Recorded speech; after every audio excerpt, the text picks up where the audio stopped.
Hey, this is Sir Charles Carey. I want you to join me on Tuesdays at 7 p.m. for the Tru-Mu podcast, True Music. That's where we talk about all things. I'm a musician, singer-songwriter, producer, engineer. All things creative. Me and my co-host, Carl T. Smith, the smooth one, will be glad to hear you, glad to talk to you, answer your questions, and talk all things music. The Tru-Mu podcast, Tuesdays at 7 p.m.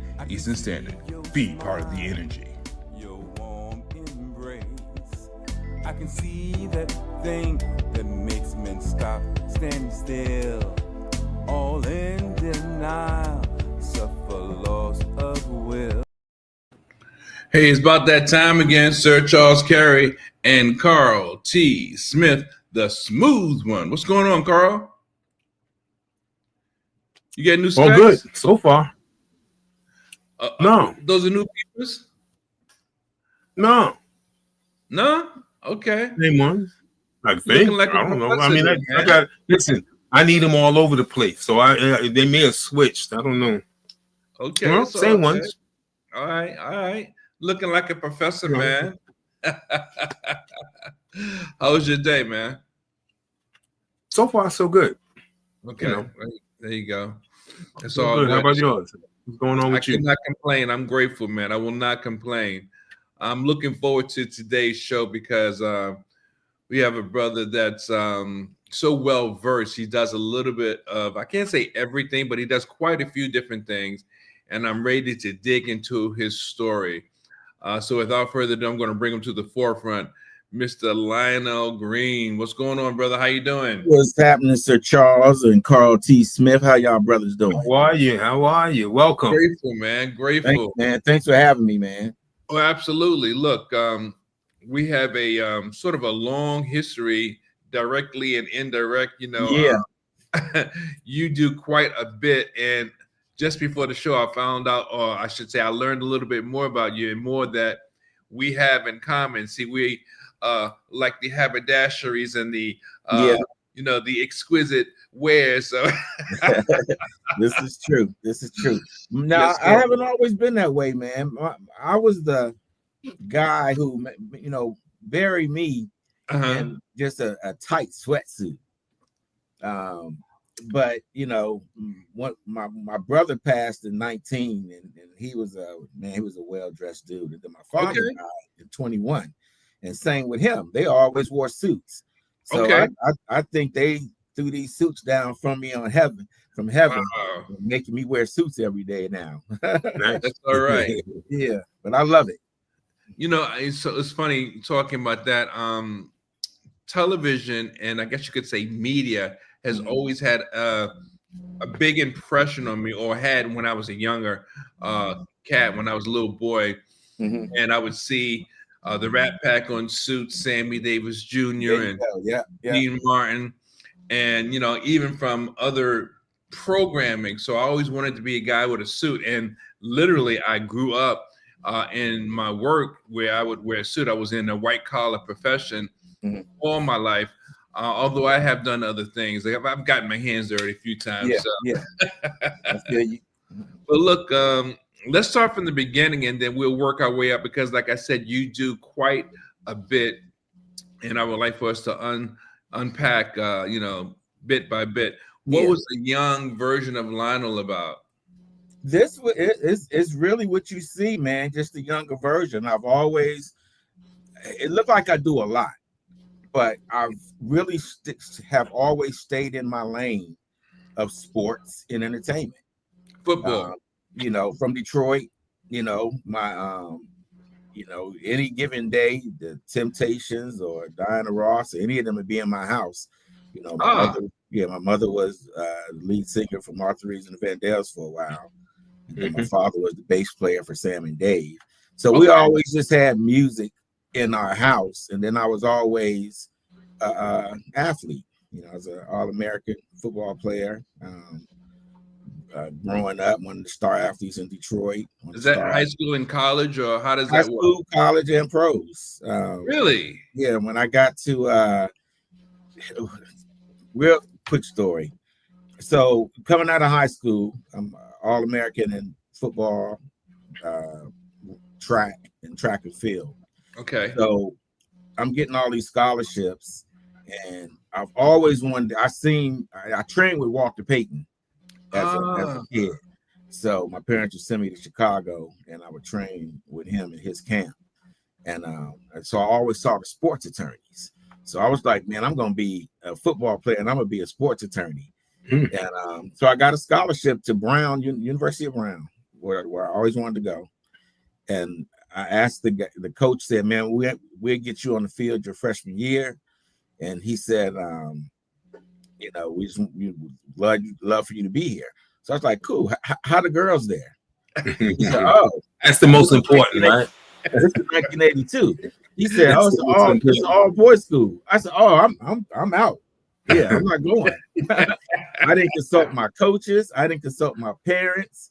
And to this day, I said that was the worst decision I ever made in my life. Wow. But I remember saying I'll come back to that.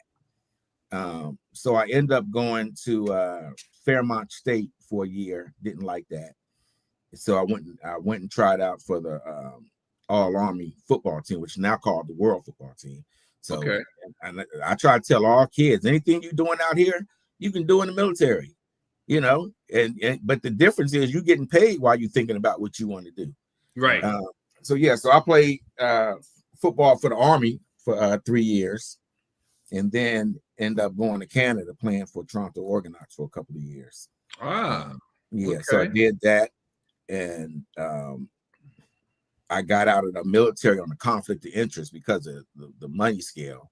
So I had to when I stopped playing, I had to give 10 years back to the Army. So how does that work? So what is that? You work like as a reservist? As a reservist. Okay. Yeah. So I ended up doing 13 years, and I should have did 20, man. It was the racism that got me out early. No, I can't. I hear you. Yeah, it was bad, man. But it's paying off now. You know, I'm a 100% disabled veteran, and you know, they pretty much just gave me reparations, bro. Okay. Yeah, so I have no worries in life financially. Oh man, that's a wonderful position to be in. Yeah, it is. And on top of everything else I do, you know, my you know, because it's crazy. While I was trying to balance football, the Army, and my music career. You know? So let's talk about that a little bit. You alluded to the fact that when you were younger, the music was an influence in your life as well, and you mentioned some of the Motown artists, and people of that level, that caliber. Yeah. So what were you doing? Were you just absorbing it at that time? Were you trying to do some of the same things they were doing, or what was happening with you at those times? Those times I was my parents had us all in music school, so whatever we wanted to do. So I ended up being a drummer, and now you're gonna trip when you hear this. Stevie Wonder was my drum teacher. Really? Yeah, Stevie Wonder taught me how to play the drums. So my mother hired him and his drummer. So Stevie would come through. So his drummer would do most of the teaching, but then he would come through. So yeah, I was a drummer for years, man, in church, playing for different churches. Grew up with the Winans and Fred and all of them. But nice. So that was my thing, and then I learned how to play the keys, and then I went to Mattie Moss Clark Conservatory of Music for vocal training. So yeah. Oh, you just couldn't let nobody else do something. You just got to do it all. Because I sing so much, man. Yeah. I see my mother singing all the time. My father always playing the bass, and my brother started picking up the bass and the keys. So I was like, well, shoot, let me. I tried playing the drums and singing, and I said, I just want to sing. So I went to Mattie Moss Clark Conservatory of Music. Got my chops from her. And then, I was in all different type of groups, man. Oh, really? Oh, yeah. Man, one of the tightest R&B groups, Two of a Kind. me and one of my partners, Carl Hodges. He's now pastor in Florida, but we toured with Levert, Men at Large, Silk, all of them dudes. So you've been around the block for a little bit. Oh yeah, musically, I've been in it, man. I've one of the highlights. I remember going to New York and all the, back then, people were singing on the street, still singing on the street. And Brandy heard us singing and was like, "Oh, this y'all got a demo?" So I gave her the demo. She said, "I'm gonna take it up." He said, "Y'all go get in the mail room so y'all can get up on the floors if you know anything about the Rockefeller Plaza." Oh yeah, you couldn't get on them floors unless you knew somebody, right? So you had to go to the mail room, meet them people, and get up on the East West Records, and they pumping our music, man. So nice. Signed with them for a while. We got shelved. L.A. Reid wanted to sign us, so, but they wanted to work with my girlfriend at the time, which is now my wife. Ah, okay. Yeah, so we did that deal. So they was trying to label us as Ashford and Simpson, man. And wow. Yeah, that just didn't work out. So, I went back to my roots of gospel music, and with my wife, and we just, we traveled the world doing that. Won a couple of Stellar Awards, got our Billboard plaques and did all that. Sitting here thinking you was a rookie, man. Nah, man, I didn't did it all, bro. Musically, yeah, I didn't did it all. I guess my fame, my glory to fame is the Power Rangers. I did the music for the Power Rangers. Oh, did you? Yeah, Salt and Pepper gave me that deal. Look, I know Carl probably got some questions. I'm gonna let him roll with it. Go ahead, Carl. Do your thing, man. So you've been in the music business doing this stuff. You've been around the music all along. What is your favorite thing to do in the music business besides singing? Because I heard you say that. Man, I own 5 studios. I'm an engineer at heart, bro. I love creating and producing. Right. And the reason why, the way I learned how to produce was, in Detroit, man, you got a church, a liquor store, a studio, a church, a liquor store, a studio. Yeah. And between all of you got some houses. You sure that's Detroit? They sound like the Bronx. Yeah. Bro, that's straight Detroit, man.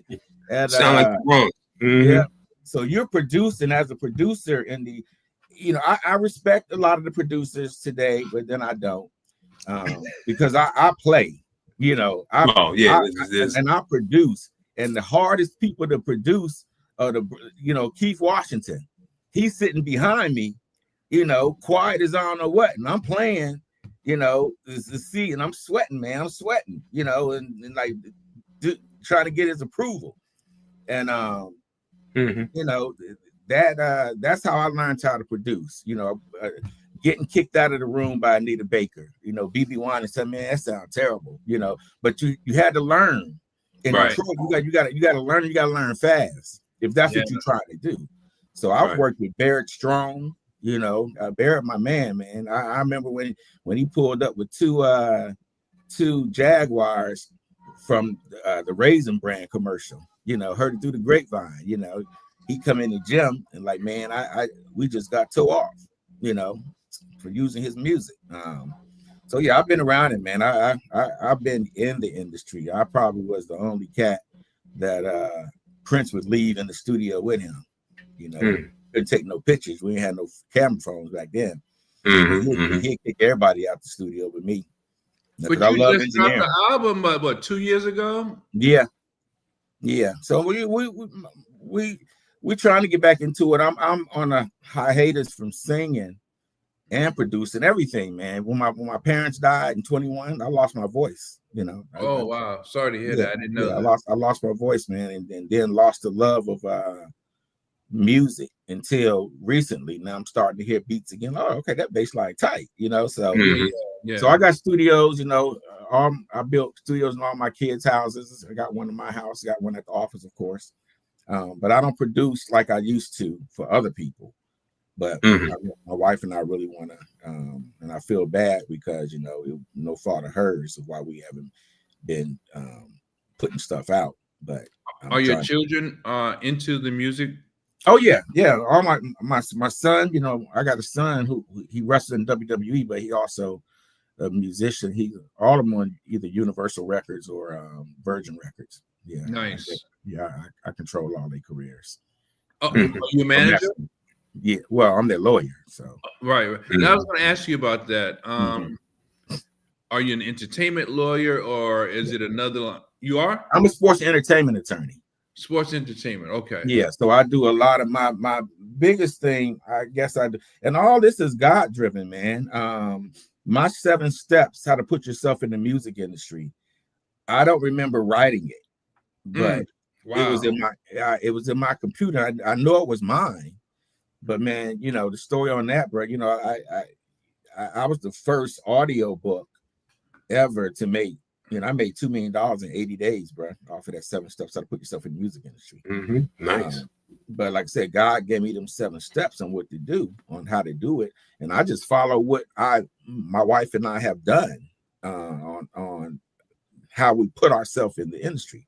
Sure. Yeah, but all my kids, as good as I feel I play on the keys, I don't get on that keyboard with my daughter, my youngest daughter, around me.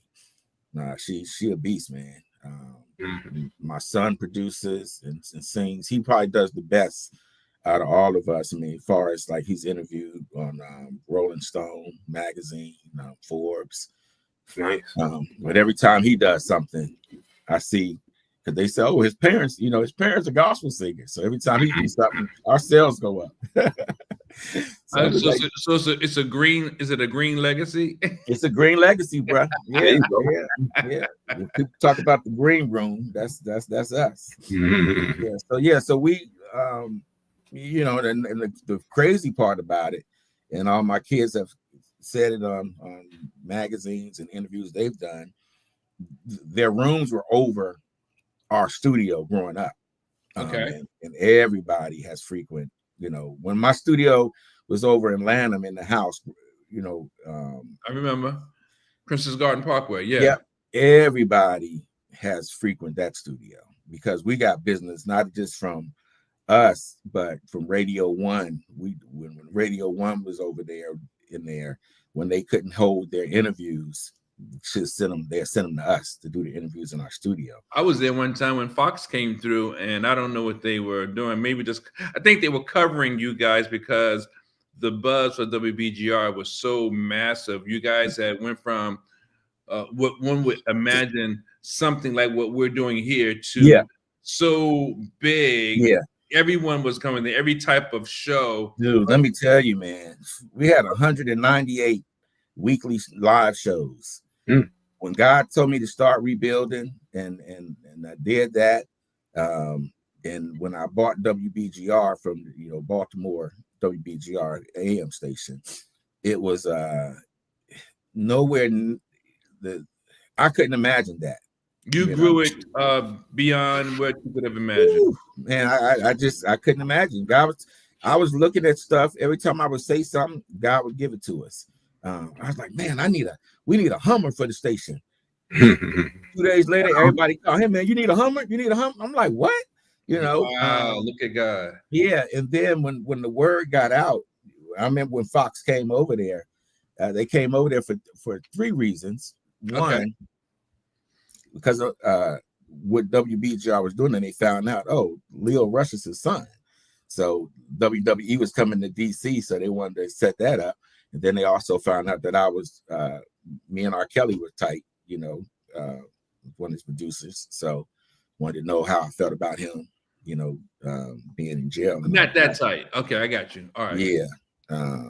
So yeah, man. I gotta. And I don't talk about everything I do because it could end up being like a yard sale. Yeah, but this is the plus. Carl and I was speaking about this a few weeks ago, and actually we spoke about it a couple of times. Mm-hmm. You're a sports and entertainment attorney. You're the CEO of WBGR. You're an artist and a producer. You're on your own right. You're an engineer. you're a businessman, bottom line, no matter how you look at it. And he and I were talking about the fact that it's so important to have people of your caliber, even though you got 13 jobs. We were talking about one of your jobs. No, but how important it is for people that are in our business to know about the business of the entertainment. You know, that first, even if it's an accountant, to know about the business of the finance. So I find what you do is very rich and rewarding. I'm gonna let Carl ask some questions because we kind of went in talking about some of the things we like to do for the show, and feel free, Carl. So now there's so many questions I got. So let's stay with the music. So let's what would be your advice for a up and coming artist that's looking to release their music? Well, do you recommend signing to a company or independent? Well, I've had record deals, and I've always been independent though. I've sued people from BET on down because of them taking my music. I've been with major labels that send you the cue sheet of saying that your records ain't selling, and you go in the store and can't find them because they didn't sold out. They're all gone. So sure. I suggest for independent artists, and I just got off the phone prior to coming on here with an artist talking about publishing. So Charles said it from the jump. You better know the business first. You know how many people release songs and ain't even a member of BMI, ASCAP, or CSAC? Wow. It's like, dude, how you gonna get paid? About 20 million. Yeah, and that's part of my 7 steps. Is like, it's like you done went to college, got straight A's, everybody praising you. Come graduation, they don't call your name, and you trying to figure out how come they ain't call your name to get your diploma. And They come don't to know find you out, exist. you never registered for college. They don't know you exist. Yeah.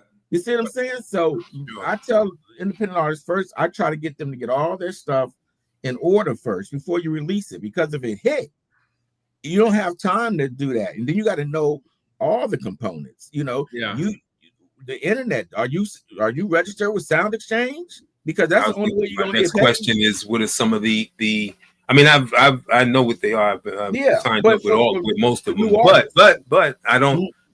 I'm the average guy. I'm one of the 40 million that didn't do it. Yeah. So what should I sign up for first? Well, you got to get your publishing and your writer's rights. Correct. So who are you with? BMI, ASCAP, or CSAC? I'm with BMI. Okay, so you're with BMI. So that'll take care of all of your terrestrial radios stations. But then they only pay when you only get paid when your music plays. When it's on the cue sheet, right? It is on the cue sheet. And then if they're not tracking DC this month, and you didn't got 10,000 spends in DC, but you only got 2 in Philadelphia, and they're paying you for Philadelphia. Exactly. Yeah. So I tell people you have to learn the business, but I would do that independently because 100%, if you sign a record deal, you're gonna get raped. You gotta hope to get out of that. You gotta hope to get out that building with your name on with your shirt on your back. Right. Well, you got to know when you sign with them, it's a stepping stone, hopefully, to something better. It's a stepping stone, right. Or you don't get caught, sucked in and stuck. Yeah. So I know everybody's familiar with Junkyard Band. So that's my client. Junkyard Band, and I already settled their deal. So I could say it. Junkyard Band didn't get paid since 1986. Wow. So I had to collect all that money. And I got it, except for, whatever Russell Simmons is lying about, saying they made $25 from 86 to 2003 because he ain't no way to track that, But yeah, one of my biggest things is I do royalty recovery for artists. I get their royalty. So outside of BMI, you said if they don't play it, of course, it's hard to track. Who else should an independent artist be signed with? What about Song Trust or any Sound Exchange? I mean, first you got to get your your distribution out there. Whoever you want to go with, CD Baby, DistroKid, whoever. That's the that's your distribution chain. So you got that, but then you got to think of all the downloads and all the free streaming and the paid streaming. So you want to get with Sound Exchange. That's how you will get your money from any type of streaming company that's playing your music. What about Song Trust? Song Trust is cool, but they still got to go through Sound Exchange. Well, yeah, Song Trust is just a collection agency. Yeah. Sound Exchange is the IRS for artists, music playing, digital. What you call it? Yeah. So you do that, and then Last.fm. How many people know about Last.fm? Last.fm is CBS Radio. They've been mandated to have to play a certain amount of music every day for independent artists. But your money just sitting out there because you don't know nothing about it. They probably playing your stuff, but you don't know nothing about it because you never registered for Last.fm. So and then play, and now everybody's saying, how do I get my stuff on the radio? You can't do like the old days. Go down there. It's legal now. It's called marketing. I remember Russ Parr years ago, man. I did a song called Pony Ride. I swear to God, bro. I did a song called Pony Ride. And I waited I let Russ hear it. And he said, okay, man, that's tight, man. Let's see what it do. I didn't know what that meant at the time. That meant let's see what you about to give us. At the time, people was giving them, hey man, here goes some tickets to Bahamas for you and your wife, or we'll take care of the whatever music conference is going on. We'll take care of all of that. So anyway, my song didn't hit because Genuine came out with the exact same song, the exact same music. It was really, man, it was so much alike. I couldn't even put it out. Okay. Even though I know I did it first. So you have to, it's a company called Play MPE. So Play MPE is the distributor for radio. So if you want your songs to hit all the radio, now you got to get it to Play MPE, and then you pay, they say you want urban radio, that's like $175. You want gospel radio, that's $100. You want Sunday morning gospel, which is on FM stations.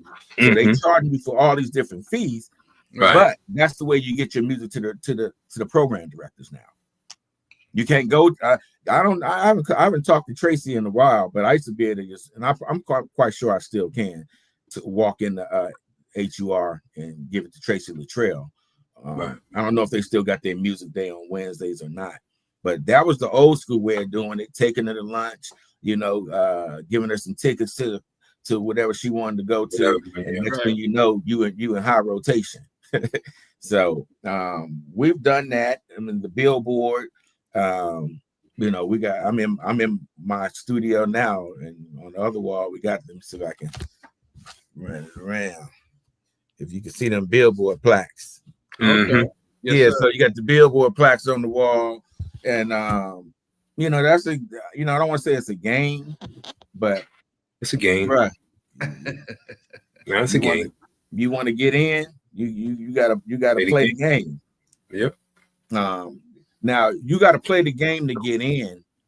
You got to be good to sustain it. You feel me? Right.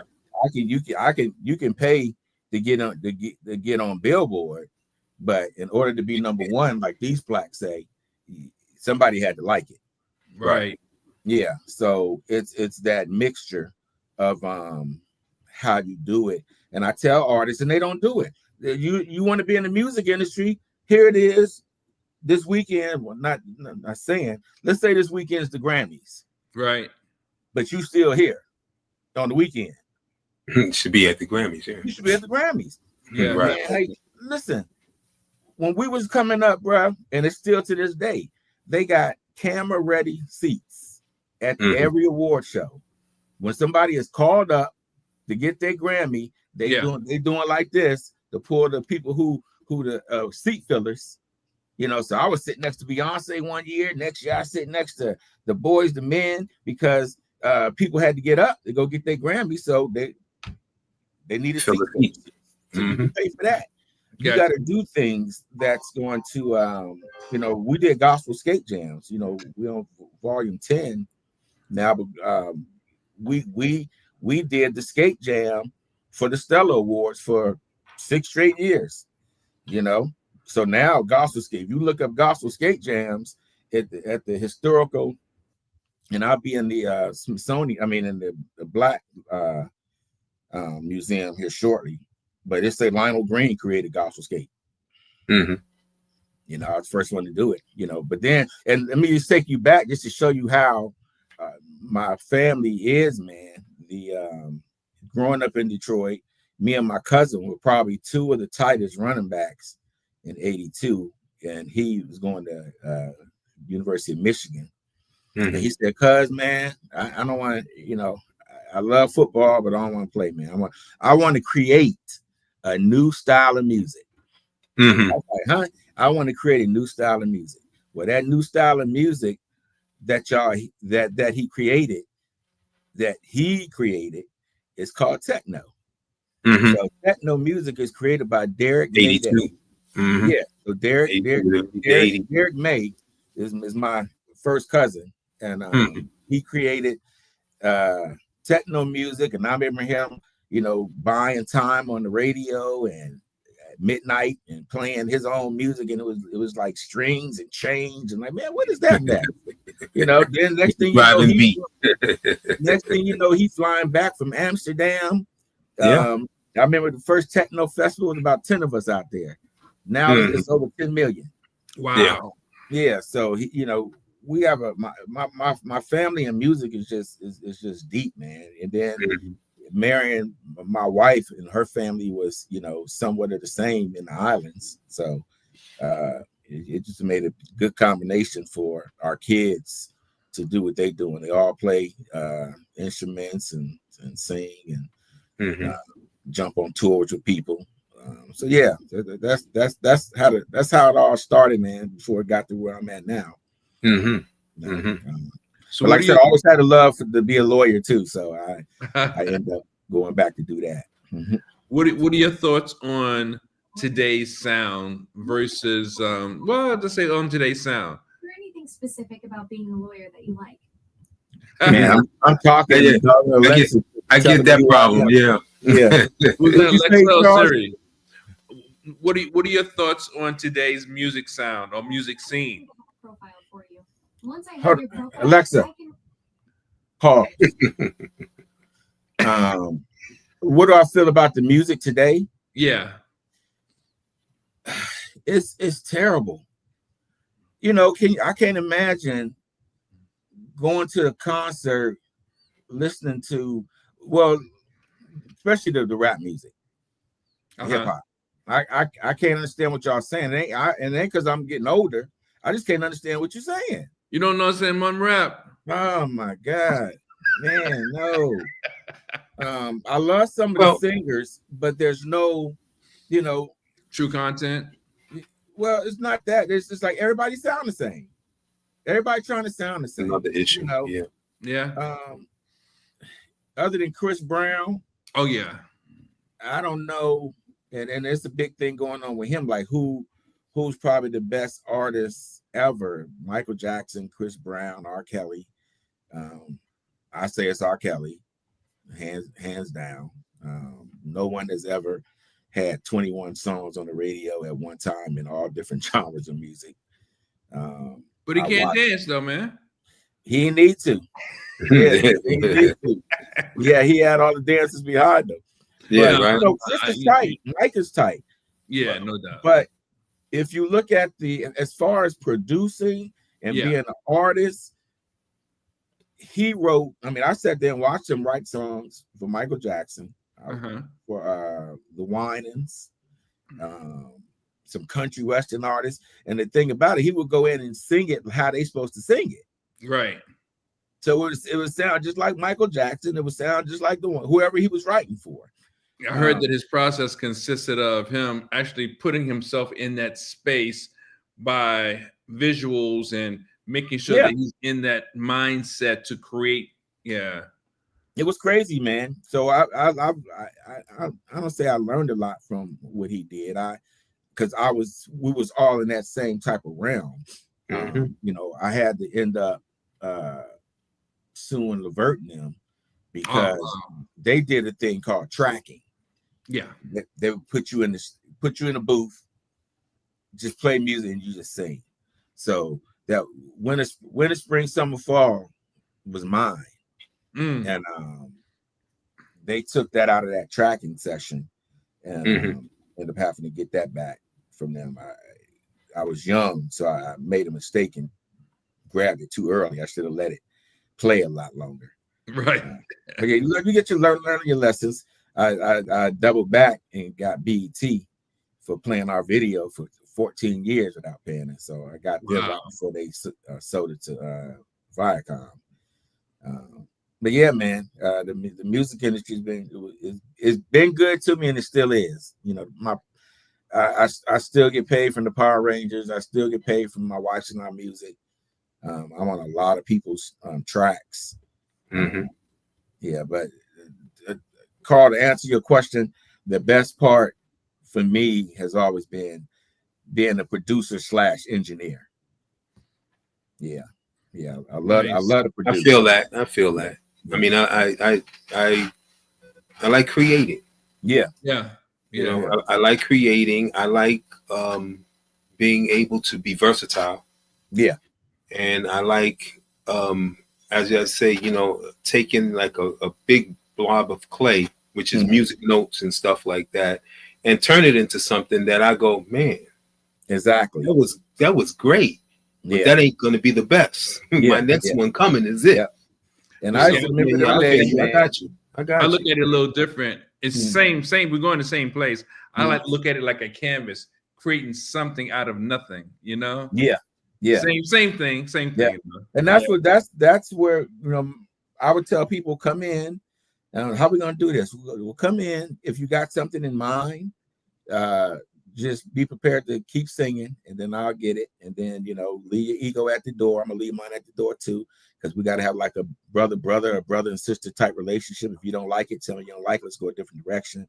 But doing that, man, I had a brief moment, man, where I could produce a song, record it, mix it, master it, and have it on the radio by Sunday.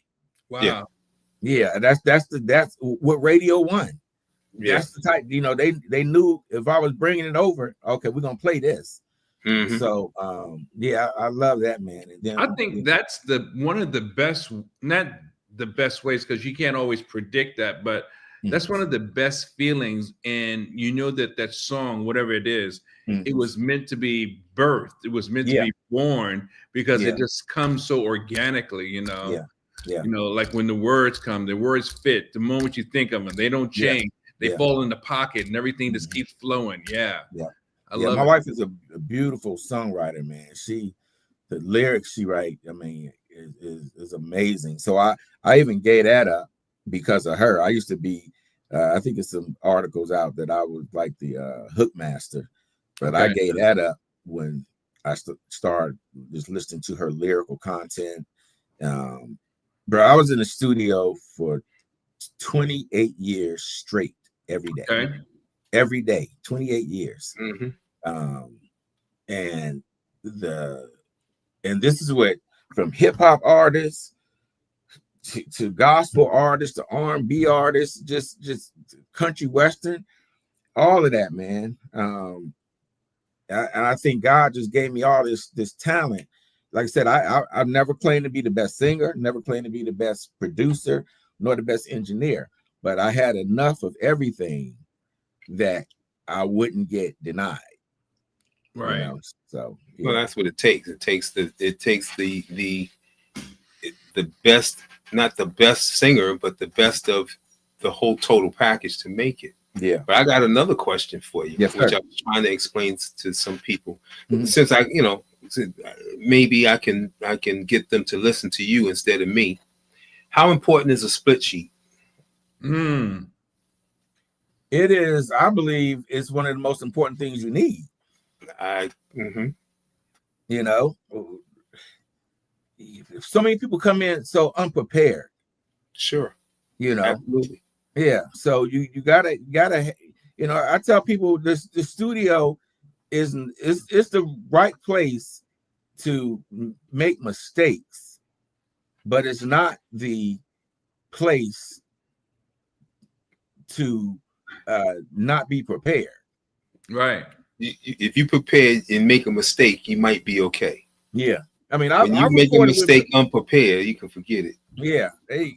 I'm, you know, I've taken some stuff from Babyface, man, a lot of stuff, because he'd be in the studio and say, man, hit this note, and then you hit a different note, and you'd be like, oh, he said, no, I like that. Yeah, let's keep that. I like that. So you got to let people do their thing. You know, if you want the song to be, theirs. Right. You know, I've always had a problem with females not knowing how to ad lib. Oh. So I have to give them that, which is a skill I learned from Marvin Winans. You know, that brother, I don't care what song it is, bro. He ain't even got to hear it. And come in and just tear it up. You know, the ad libs. You know, and so he told me you're either gonna lead it or you're gonna follow it. You're gonna lead with the background saying, or you're gonna follow what they saying. Right. And then learn how to say no 5 different ways. Learn how to sing it 5 different ways. Every note you hit, learn how to hit it 5 different ways. And all them runs, Lord have mercy. Yeah. And the runs, like with the Clark sisters, Maddie Moss Clark didn't teach us how to do runs so much more so than in the note at the strongest point. Gotcha. In that note at the strongest point. And so yeah, man. But yeah, to answer your question, Carl, is I don't know why you would come in the studio without a split sheet. No, listen, I've spoken to quite a few people, and I keep saying, you know, they say, yeah, we're working on some stuff, and I'm saying like, oh, that's cool. How do you know, what your portion is and their portion is? Yeah, exactly. Oh, no, we'll work it out later. Yeah, well, later's too late. It's too late. Yeah, and it also creates arguments. Yep. Yeah. Because man, I want that. I could do that part. I sung with a lot of male groups, which I love doing. That always, we're like, dude, it ain't me singing. It ain't the part. It's just me singing it. You know, so the way you sing it ain't hitting. So for me to give you that part, it ain't gonna do the song justice. Right. Or vice versa. Honoring the craft itself. Exactly. You want the best performance for the song. Yeah, I remember I had to get out of I didn't get out the group. Paula Abdul. We was at I forgot what label was at. It was A&M. And she had walked in and was like, oh man, that's nice. Who playing? I said, I am. Oh, who's singing that? Who's singing that? I said, I am. She said, oh, who doing them runs? She said, so why you need him? I'm like, well, you gotta have, I could do it. Yeah, you gotta have it. Yeah. I could do a solo, but I find it better when you got different parts and different people singing different things. It gives a better flavor. Yeah, I did. I was at Mix and Mingle on November 1st, and I introduced one of my singles. It's called "It's You."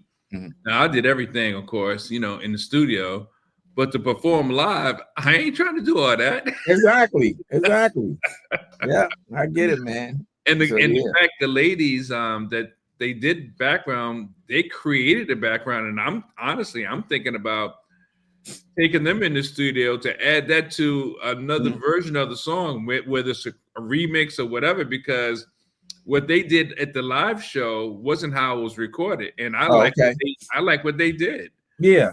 So I'm like, hey, maybe I need to record it with them singing backup. Sound like split sheet to me. Yeah. I see you recording my man with Mike Brown. Get out, Brown. Yeah, man. Yeah. I did this track over there called I think Play the Fool. No, I did a couple songs over there with him in Sky Media. Yeah. Yeah, Mike is tight, man. He a beast at a guitar player. Man, rehearsal. When I listened to the rehearsal tape, it's like, hold up, is this a live performance? Mm-hmm. Man, he's good at what he do, man. Yeah, my one of my best songs, man, a solo song I did called "My Everything." Was nominated for a country music award because of Mike's playing on his guitar playing. Well, you don't say, partner. Yeah, he's tight, man. So, but yeah. So what do y'all think about country music, man? Well, me personally, I can't say I like all country music, but I like, of course, there's a message, but I like country music. I guess you can call it contemporary country versus straight ahead country. That's traditional, yeah. But all country music came from black people. Yeah, most definitely. It came from us. Church music, yeah.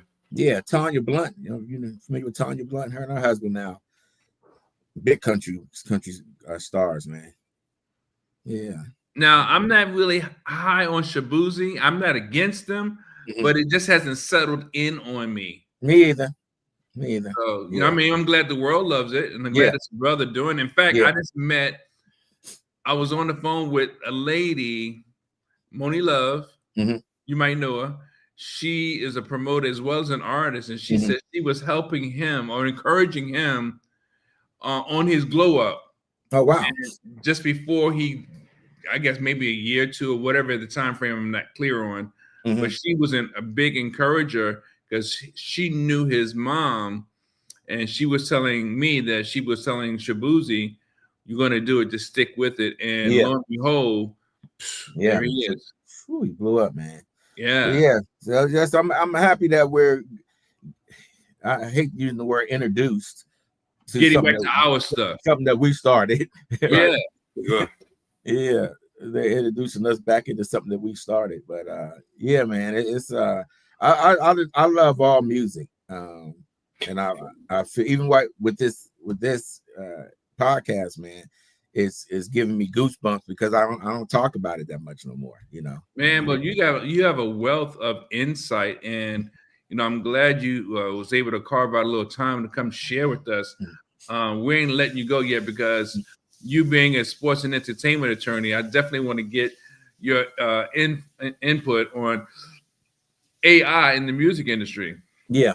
Well, it's a crazy thing, man. You got AI stars out here that have never touched the stage, and the one AI artist just got a $300 million deal. Yeah, like what in the world? Yeah. So I don't know what it's gonna. I don't know if it's a fad when it comes to stuff like this, but it might be. I tell people you better get into AI from the virtual standpoint.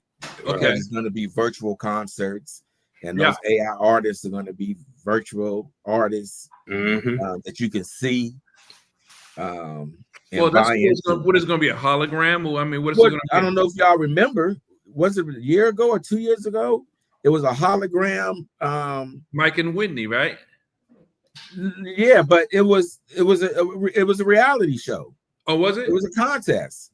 Wow. Because I remember the girl from here that played guitar for her.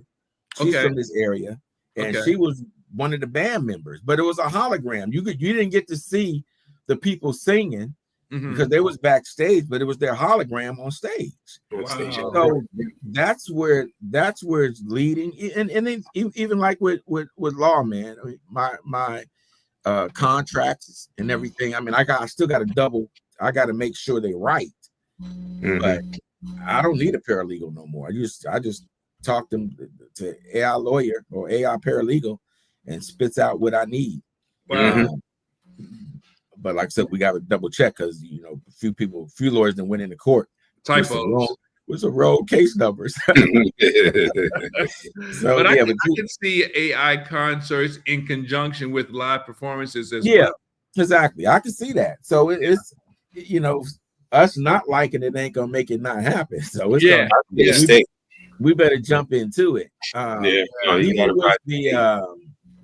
They got AI programs that like even what is it? Is it Ozark? Suno. No, like the mastering software. Oh, okay. Even back in the day, man, I used to, I'm a really good mastering engineer, but now you got to just push a button. Let me put Jay-Z's song here, put your song there, push the button, and you're talking about Ozone. You're talking about Ozone. Yeah, right. I got that over here. Yeah, I love it, but it's like, man, it's taking away my craft. Yeah, but you know what? I prefer to do it myself, and when I stick it in there, it comes up like a notch over here and a notch over there. So and it's just a matter of that little notch taste. But exactly, unfortunately, you feed it and it's supposed to match it, but to me, it don't match it because it's not the same instrumentation. If it ain't the same instrumentation, it ain't gonna work. But man, I've recorded on, and I'm sure y'all have you recorded on 2-inch reel? I used to own a studio. I own a couple of studios. So 2-inch, the warmth. 1-inch, the ADATs. Yeah. Had all that. Now the digital, it's like, and now y'all trying to get the sound of the 2-inch reel. Yeah. And I've had all of those formats, man. I did. I wish I wouldn't have sold my 2-inch. I'm glad I got rid of the ADATs. That was nothing but VHS tapes. Right. But I love them 2-inch reel sound, man. And so I tell you, there's nothing like a live engineer. Lander has this automated process, and I have used it, and it sounds good, but it's still not the same as a live engineer. I'm sorry. Yeah. I just like, and I won't say I'm a studio rat, but if I could be, I would be, because I love being in the studio. Yeah. I mean, it's just a certain feeling. Like in New York, Carl probably knows, there's an entire building on 30th Street, right off of 8th Avenue. They call it the Music Building. Every single floor has, if not one, 2 or 3 different studios for rehearsal, recording, etc. And I mean, 38th Street, like a musician's playpen. Yeah. that's where that's how I grew up, man. I would tell my wife I'm going to Chuck Levitt's. Oh yeah. I'll be back in an hour. She knew not to look for me until the store closed. You already know. So all of those things, man. I reminisce on how, not only just how much money I made from doing something that I love to do, but just the people that I've met. I was one of the lucky engineers. Back in the day when they were shooting engineers up with bleach and paralyzing them and stealing all their stuff. Really? Seriously? Man. Yeah.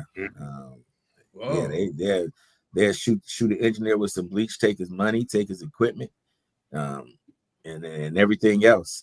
Wow. Yeah. So I was able to I ran with some good dudes, man. I recorded DMX. So nice. A lot of these dudes that Ice Cube, a lot of these dudes, dude, you have any problems, give me a holler. I'm okay, cool.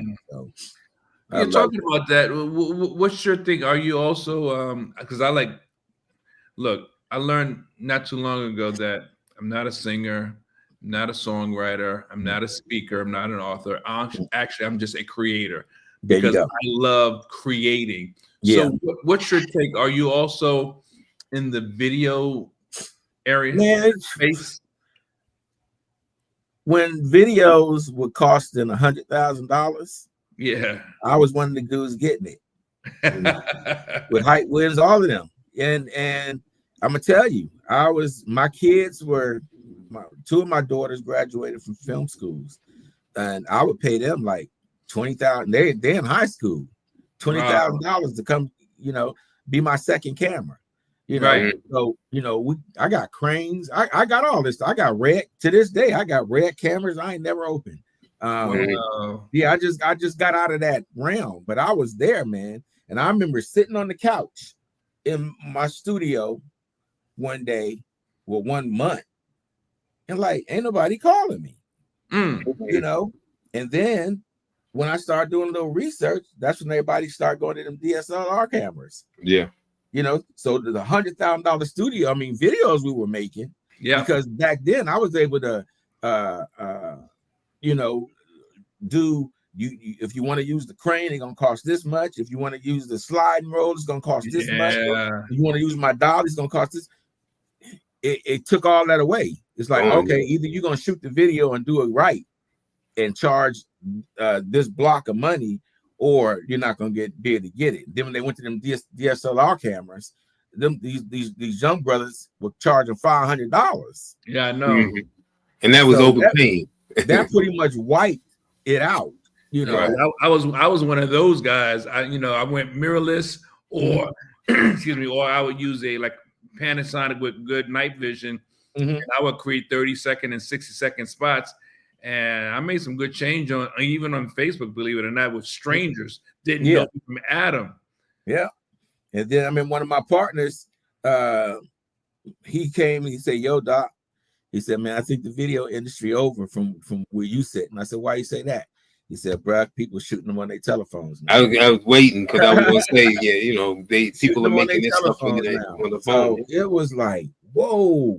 So yeah, so I had to get out of that. And that's when I got into streaming in 2011. I went to a streaming thing at the DC Armory at the time. Okay. And I was the only brother in there, man. But really, you know who the first person is to do a live stream? Who's that? Fred Hammond. Fred Hammond? Fred Hammond. He was going to do it called The Warehouse. He still got his warehouse, but he was putting it together and was going to do a concert, a live streaming concert. And the day that he did it, it shut down. Why? Because it was only Wi-Fi at the time. There wasn't no Ethernet. Right. And they shut it down. So he put that project, and then the next thing I know, I'm up and running, you know, as this WBGR got the live stream. But we did Ethernet, and it wasn't right when we started. I messed up some relationships because, you know, I didn't know how Ethernet really worked at the time. And it wasn't as stable as they said it was. But yeah, but that took over the video world, man. And now videos are strictly, I mean, there's some type who shoots really good videos. These African cats, man. They videos look like movies. But those are the videos. I mean, it always has been just to promote the song. Right, but, exactly. Yeah, but now it really don't matter because you're looking at it on your phone, you're shooting it with your phone. Right. Yeah. So. I still enjoy it. You just need to have it done. That's all. Like the quality don't matter. Yeah, well, I mean, if you look at WBGR TV on Roku, we went from playing hour-long shows to, and I've seen people staying on 2 or 3 minutes and getting off. Wow. So my revenue was going down. So, you know what, let's change this to videos. So we start contracting all the record labels to send us their videos. They send us their videos. So now people stay on about 20 minutes. So they're looking at 4 or 5 videos at a time. So that's cool. So the sponsors are back. Are these indie or majors? Both. Okay. Both. I was charging the labels and I was charging the indie artists, but then I stopped doing that because the viewership went up and the length that people were staying on was longer. So now I can go back to McDonald's and all my sponsors and say, hey, gotcha. You got 20 minutes. You got 20 minutes to capture their attention. Right. So yeah. But yeah, man. But yeah, you know, WBGR just, you know, took on a whole thing by itself, bro. You know, now you guys are in Beltsville now, is that right? Well, they call it Hyattsville. Hyattsville, okay. Yeah, in the IRS building. But it's nice, man. Yeah. Because I went up there about 2 years ago, did the holiday show with the holiday thing. Yeah. Yeah. Yeah. So we're doing good, man. It's taking care of its own. We didn't have any during COVID. We didn't have any. I didn't have to lay off no employees. I didn't have to stop paying people. That's great, man. That's fantastic. So we was already set up for remote at the time. So we kept a lot of our clients, and then everybody, oh man, I can do this from home. Yeah, you can, but you mean how many people you got watching you? You know, right? We got 3 million. Wow. tuned into WBGR. So I love it. And then, but I'm not there that much no more because I'm in court. I'm in court every day. Right. Trying to.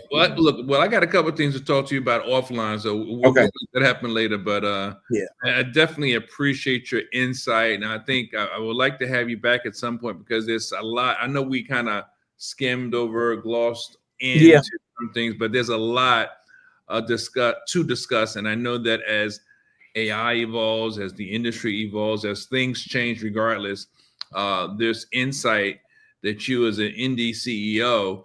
Will be privy to that maybe the average viewer or listener is not privy to. And we'd love to get your insight because your boots on the ground all the way around. Oh, well, I just made that up. But I appreciate it, man. I really enjoyed talking to the two of you, man. Keep doing what y'all doing. Hey, Carl, do you have any closing comments or questions? No, but once again, thanks for, taking the time, to come through and stuff, and definitely, a lot of stuff that some people need to hear. Yeah. So, when you try to tell people stuff, they don't listen to me, because they were like, who are you? Maybe if they hear it 40 times from 40 different people, maybe it might sink in 1 minute. Or guess what, Carl? Maybe it ain't for them to get it. I say that too, but I just don't like to give up on people right away. You know what I mean? Just go a little longer. I feel you. And but don't have me be more interested in you than you are in yourself. Do that. Folks, if you just joined in or if you're watching, we're speaking with Lionel Green, CEO of WBGR, a sports and entertainment attorney, and a man of many other talents as well. Please share your questions. We'll definitely get back to you. We'd like to know what you think.